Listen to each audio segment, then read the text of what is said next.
Hello Year 11 parents and students, it's Miss Barclay here, and I'm going to talk you through the English Literature and Language GCSEs that you'll be sitting in summer 2022 and what the changes are this year and what those exams are going to look like. So if we start with English Language, there are no changes to English Language this year. The papers will be as they have been previously. So students will have two papers. One is a fiction paper and one is a non-fiction paper. Both papers are an hour and 45 minutes in length. Students will spend an hour on the reading section and 45 minutes on the writing section. One paper is fiction, so they will look at a story and answer questions on it and then produce their own, either story or description. The other one is a non-fiction paper. They will compare two non-fiction texts and then produce their own piece of persuasive writing. There are, however, some changes to the English Literature exam. English Literature has been divided up this year into three papers. As a department, we had a choice of what texts we wish the students to study and be assessed on.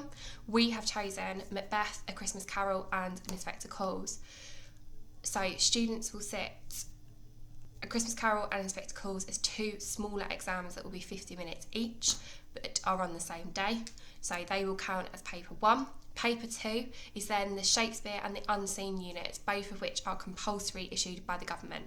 So the Shakespeare text they will be studying is Macbeth, as this is what they studied at the start of year 10, and then they will then be doing an Unseen poetry unit as well. So we have removed one section of the English Literature papers, and we will not therefore be given any indication as to what will be on the papers for English Literature, which is different to the majority of other subjects. So just to recap, English Literature will only be Macbeth, A Christmas Carol and Inspector Calls in terms of text they have studied. They will then be given an Unseen poetry question as well. Hope this information has been useful, and if you have got any further questions, please don't hesitate to contact me via email.